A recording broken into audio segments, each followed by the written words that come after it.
He is probably the most talkative, low-level thug who keeps complaining about why a stranger has to be inserted into their crew. Even a slap across the face from the boss Philly to shut him up does not work. That is, until the stranger speaks his own name. Hearing that this man is Parker, the young thug finally dares not to clamor anymore, because within their circle, Parker is the absolute top tier and a living legend. This time their crew is robbing the counting center of a racetrack. Racetracks and amusement parks are Parker's favorite places to hit because the money is thick and the people are too foolish to prevent a heist. After snatching several bags of cash from the vault, this gang of robbers is just about to make their exit. The moment they push open the main doors, someone suddenly opens fire on them. The young thug is taken out by a single gunshot, and the money bag in his hands is instantly snatched away. It turns out that someone has been lying in wait outside the door all along, attempting to rip them off for a quick fortune. Parker gives chase immediately, since a heist, meticulously orchestrated by him, cannot simply have a massive chunk of the cash taken away like this by anyone. And the person who robbed their money seems to be a mere amateur, risking everything with his family in tow as he flees in sheer panic. Desperate under pressure, he crashes through the fences and plows right into the racetrack, where a competition is actively underway. As a result, a pack of racehorses collides head-on with the vehicle, flipping violently and causing instant, absolute chaos. Holding his gun, Parker chases his way in at this exact moment, agilely navigating through the stampeding hooves while keeping a tight lock on the car ahead. A startled racehorse rams straight into the car, which scares the driver into turning the steering wheel wildly until he crashes into the guardrails and finally comes to a halt. With a single precision shot, Parker blows the man's head open. Right at this time, a sports car also tears into the racetrack, signifying that Parker's backup has arrived. Parker demands the money bag back from the woman inside the car, only to realize that there is a minor girl sitting in the back seat. Having retrieved the cash, Parker is prepared to head back to his associate's vehicle, but he suddenly pauses. He turns around once more to pull out a thick stack of bills to gift to that woman, and only then does he return to his own car. The group swiftly evacuates the racetrack, which finally brings this thrilling and perilous operation to a close. Parker and the others return to a temporary safe house hidden deep within the suburban mountains, where the rest of their partners have already been waiting for a long time. Although a minor hiccup occurred during the wrap-up phase, thankfully they did not lose their sweat and blood for nothing. Just as everyone is cheerfully discussing how to split the cash, Zen, a female member of the crew, walks over to a corner and begins to undress right in front of everyone. Having run around for the entire day, she simply wants to take a shower. The crew members all think Zen is quite open-minded, playfully cracking jokes at her expense. But Parker finds Zen's behavior rather strange, because there is absolutely no necessity for her to do this. Consequently, in the very next second, with lightning speed, Zen guns down the entire room of associates. Parker dashes out instantly, grabs the gun off the table, and crashes through the glass window to leap out of the house. He hides behind a boulder, enduring his injuries to pick up his weapon and exchange heavy gunfire with Zen. As a result, he is struck by a bullet and plunges into the raging river behind him. Having survived the underworld for so many years, he is double-crossed yet again. By the time Parker wakes up, he is already lying on a bed. It turns out that this is the motel he frequents, where he has already reached a tacit understanding with the proprietress Madge that whenever he comes here wounded, Madge will always arrange a room and a doctor for him. However, the room he stays in this time is not his usual room 12. Madge tells him that room 12 has already been occupied by a young couple for several hours, and it seems those two will not leave until tomorrow morning. But Parker has no time to wait, so he bursts straight into room 12, barefooted, abruptly interrupting the good deed the two people are in the middle of committing in the room. Without allowing any explanation, Parker drives the young couple out. He smashes the wall with a teapot and fishes out a plastic bag from inside. This bag is the exact reason why he must stay in room 12, as it contains multinational passports, cash, and a handgun hidden by him here. Subsequently, Parker also changes into that man's pants. He still hands over a large sum of cash to Madge just like usual, and Madge generously gives a large bill to the man who lost his pants as compensation. And neither of the two knows that this money is far from enough, because Parker also pockets the car keys from the pants pocket and drives away a sleek 1969 Chevrolet Camaro altogether. Parker drives the car to the home of a wealthy individual.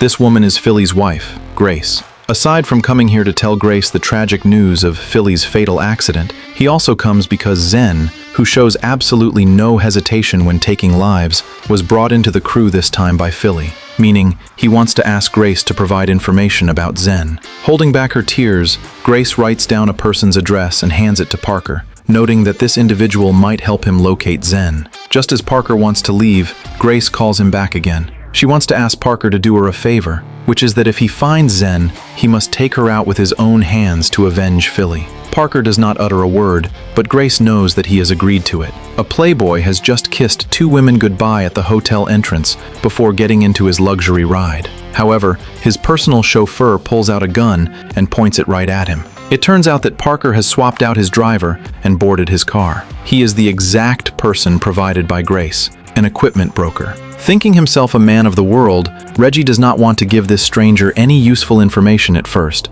but a single gunshot from Parker instantly scares him into opening his mouth. It turns out that Zen is his client, and this woman's background identity is far from simple, as she is a female commando from a certain Latin nation's elite guard. According to information, this woman currently seems to be plotting yet another major case. Right as Reggie is introducing Zen's situation, their car is subjected to a violent collision. Several gunmen get down from multiple vehicles and approach the wrecked car to see if the occupants inside have been crushed to death. The gunmen fire wildly at the car stranded in the middle of the street, instantly turning Reggie into a honeycomb. These people should be the ones sent by Zen to tie up loose ends. Seeing that the opposing firepower is too fierce, Parker opens the trunk and releases the driver who is trapped inside by him.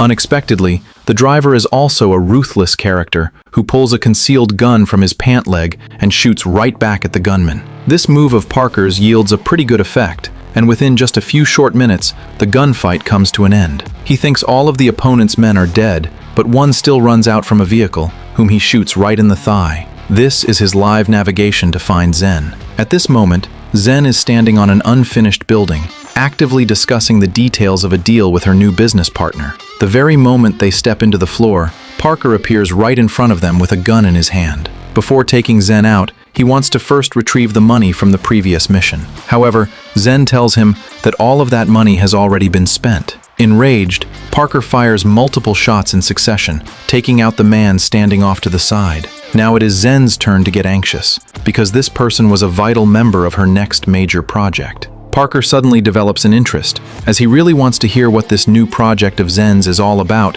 to require spending so much money. It turns out that more than 4 months ago, a sunken ancient Spanish ship was discovered near the coastline of Zen's country, with the total value of the jewelry and ancient cultural relics on board reaching $1 billion. Originally, this massive fortune could have benefited the citizens of the entire nation, but the corrupt former president wanted to monopolize this wealth entirely for himself. He feigned to transport all the treasures to the United Nations headquarters in the United States for an exhibition, while secretly preparing to covertly find a professional crew to steal the treasures and claim them as his own, all so that he would not bear any public infamy. Zen's plan is to steal this treasure away first. Speaking to this point, she wants to invite Parker to join in, noting that if the plan succeeds, then the previous amount of money would simply be pocketed as pocket change. Parker is moved by this immense wealth. Consequently, on the very next day, he brings along his close friend and partner Grofield to meet with Zen once again. Zen takes the two of them to meet her own crew, all of whom are her former comrades from the elite guard of her Latin nation. Right as Parker is bargaining with this group of people, he suddenly notices a man entering the inner room while carrying a bucket of paint. Chasing his curiosity, he follows him over, wanting to see what kind of trick is being played. Sitting inside the inner room is a massive, unfinished wooden carving. It turns out that Zen and her people want to replicate the most valuable figurehead from the sunken ship's treasure, the Lady Arete, which is said to be worth $500 million on its own. Zen's original plan is precisely to use this fake piece to substitute the real one. Although the immense benefit laid out before them is highly enticing, Grofield is nevertheless extremely worried, because the professional crew arranged by the former Latin American president to commit the theft is no ordinary group either, but rather the Lozini crime syndicate, a rival possessing numerous henchmen that Parker has clashed with several times in the past. Lozini once had an agreement with Parker a few years ago, stating that they would not show up to operate within each other's spheres of influence. Yet now, they are about to go head-to-head against the Lozini crime syndicate, making Grofield fear that Parker might end up losing his life miserably.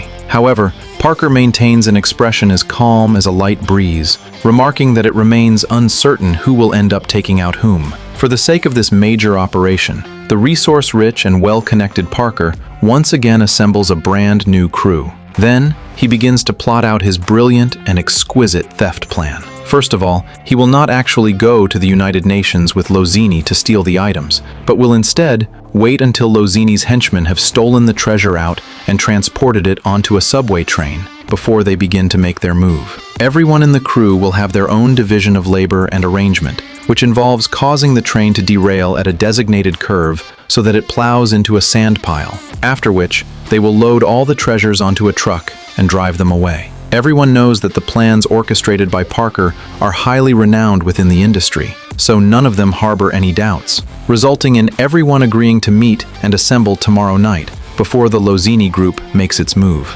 Parker believes his plan is foolproof, but things in the world never unfold according to a person's design. After parting ways with his partners, he arrives at a hotel. This is the stronghold he frequents in the downtown area. As per his routine, he requests room 12, but much to his surprise, the moment he enters the room, Zen has actually been waiting for him inside all along. She is dressed in a sexy and glamorous manner, seemingly intending to ease the tense and fractured relationship stemming from the last mission with Parker. But as a top-tier professional thief, Parker never messes around or tangles in messy relationships with his operating partners, and moreover, having witnessed Zen's ruthless nature, he does not know what kind of trick this woman is playing up her sleeve. Just while Zen is still continuously seducing Parker, the door is suddenly pushed open, and a man rushes in to knock Parker down with a single punch. It turns out to be Mateo, a comrade from Zen's elite guard. Possessing a highly jealous nature, he views Parker as a romantic rival, and hating Zen for betraying him, he knocks her down with a single punch as well. Parker is shocked awake by the freezing cold. He discovers that he is actually trapped entirely naked in the middle of a world of ice and snow. It turns out that Mateo wants to freeze his romantic rival to death, alive. Not only that, but having somehow found out that Parker and Lozini are bitter rivals, he even placed a phone call to notify Lozini to come over and collect the corpse. Parker is stunned out of his mind upon hearing these words, realizing that his plan, which was originally supposed to be carried out soundlessly, now appears completely exposed. Right as he is loudly cursing these two idiots, a sudden commotion is heard from the distant woods. It turns out that Zen has rushed over. Just as she is loudly cursing Mateo, Parker senses the rapid approach of danger. Sure enough, it is Lozini who has sent his henchmen over to eliminate them. After taking out several assassins, Parker is just about to leave when he suddenly hears a phone ring. He fishes out a cell phone from an assassin's body, and it is Lozini calling. Since he has already been exposed, Parker simply ditches all reservations and answers the phone directly. Lozini already knows that Parker intends to steal his cargo, so in order to make Parker fail, he has moved up the timeline for smuggling the treasure, meaning he is going to begin the operation this very night. Parker turns pale with shock upon listening to this, completely unexpecting that Lozini would pull such a move. He hastily tells Zen to drive and take him back to the city, and then he begins placing phone calls to notify everyone in the crew, demanding that they start working immediately. But at this exact moment, a bunch of people in the crew have just finished a party, with every single one of them being dead drunk. Receiving Parker's emergency notification, they can only act in a frantic rush. However, even though everyone's condition is heavily compromised, the people selected by Parker are nonetheless highly capable. This group of partners who appear completely unreliable is unexpectedly still able to proceed step by step according to the requirements of the plan, heading out to their respective posts. Under the manipulation of a partner, the train carrying the treasure indeed drives faster and faster. Seeing that it is just about to arrive at the designated curve, it now only awaits Grofield to cut off the speed bumper of the track for the grand success to be completed. Just as Grofield is looking everywhere for the bumper underneath the track bridge, standing in the middle of the road, he is suddenly knocked down by a truck speeding right towards him. And at this exact moment, the train has already gotten closer and closer, and the deceleration bumper has also popped up. Lying on the ground, Grofield finally regains his consciousness, and looking up to see the bumper, he hastily pulls out his handgun to shoot right at it. Just 1 second before the arrival of the train, he finally hits the bumper. When passing the curve, the train's speed is indeed too fast and spins out of control, crashing through the railings as it is about to plow down. However, the position where it falls is slightly different from what was planned, as it is going to land right in the center of the downtown area. Parker and Zen, who have just rushed to the scene, happen to encounter the train smashing down head-on, prompting Zen to hastily shift into reverse and accelerate backward. The train is just like a steel fire dragon plowing fiercely forward. After destroying several blocks of streets, the train finally comes to a halt. Parker has no time to speak of anything else, so he and the arrived Grofield climb onto the ruins, pushing down the cargo crates containing the treasure with all their might. He even fires several shots in succession to break the iron lock, causing the cargo door to slam down heavily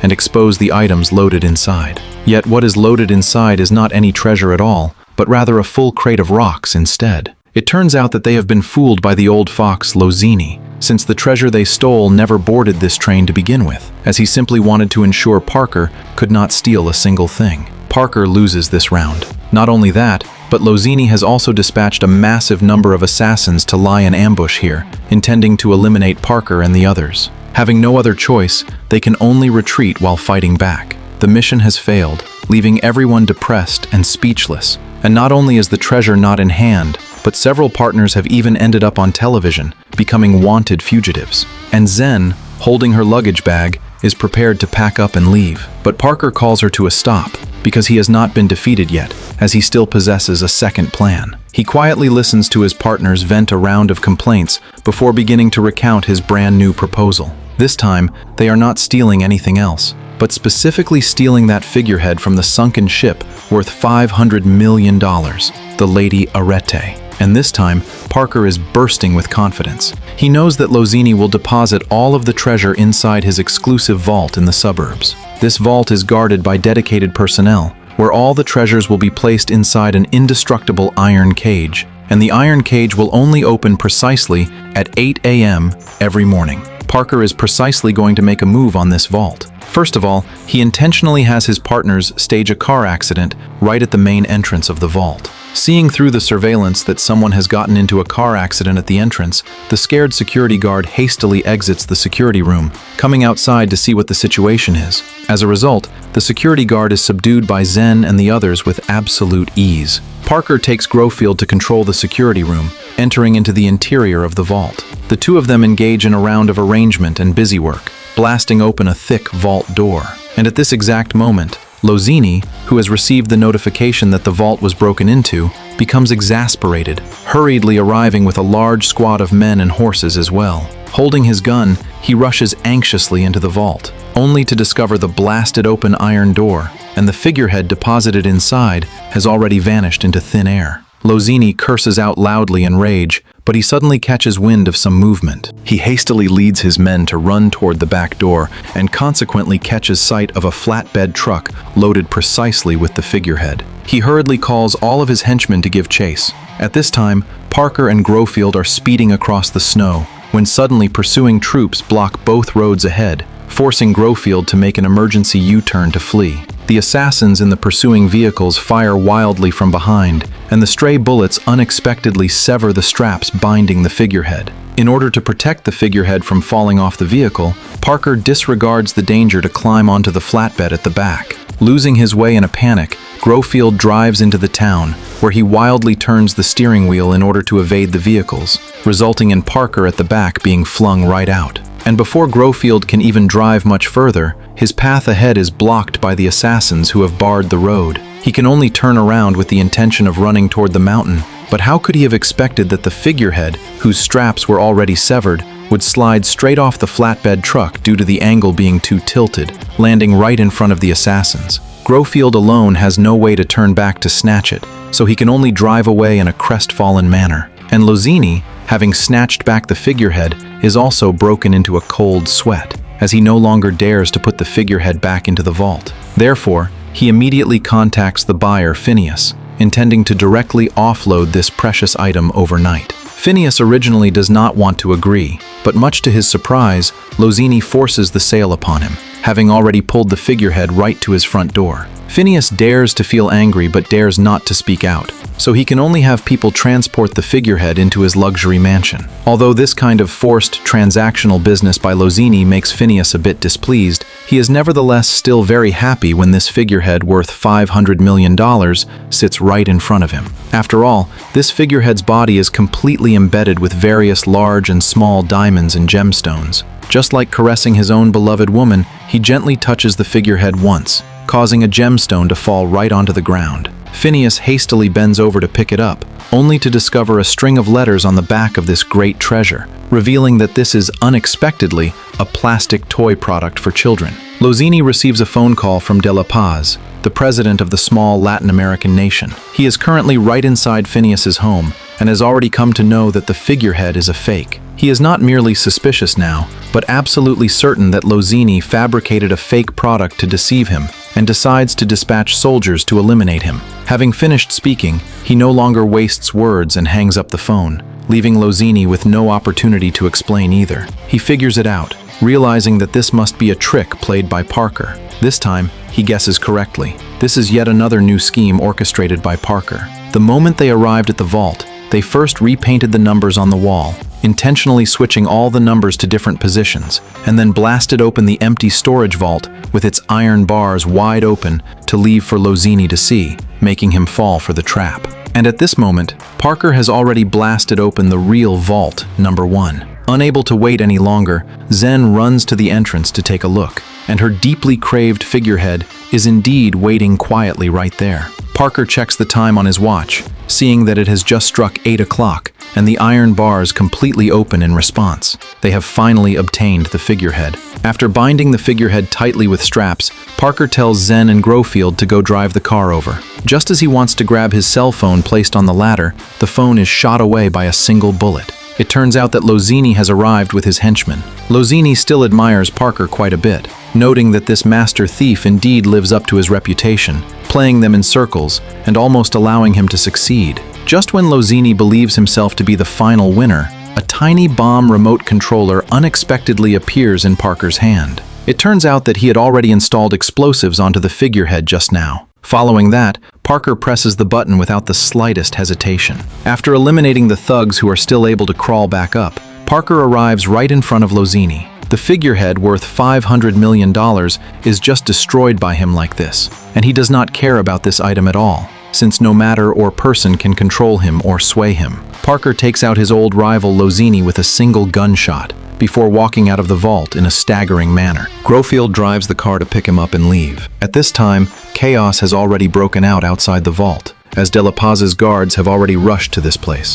When Parker and the others escape from this land of trouble, Zen knows the figurehead is gone, leaving her throwing a massive tantrum in the back seat, as her wish to save the nation with the treasure falls through as well. This mission is finally at an end. The crew is about to disband, and everyone is highly depressed, since after being busy for half the day, they did not earn any money whatsoever. But Parker, who was just about to leave, unexpectedly turns right back around. He pulls out an envelope, pouring out a handful of scattered small gemstones. It turns out that these are the fragments he picked up after the explosion, and these items should be more than enough to serve as his partner's remuneration. Everyone breaks into smiles once again, seeing that following Parker indeed cannot go wrong, as he will never let his companions down. Parker arrives at Zen's room, and it has also come to the time to say goodbye to her. Although she failed to get the money, within this period of time, she has already fallen in love with Parker, making her hope that Parker can return home together with her. However, Parker shakes his head and refuses.